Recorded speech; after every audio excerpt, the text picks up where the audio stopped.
কেন হলো দেখা রে তোমারে দেখলাম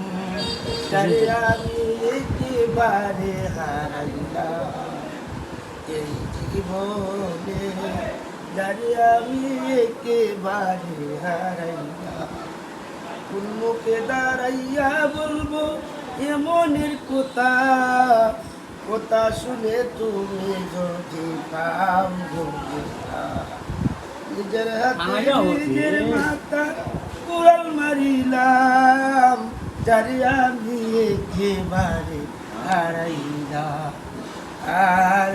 নিয়েছিল মনেরই আগুন জ্বালাইয়া দিলাই অনেকের দেখা দিয়া মন খাইরা নিলাই দুঃখে যাদের জীবন গোরা দুঃখে নিরালা যারে আমি একেবারে হারাই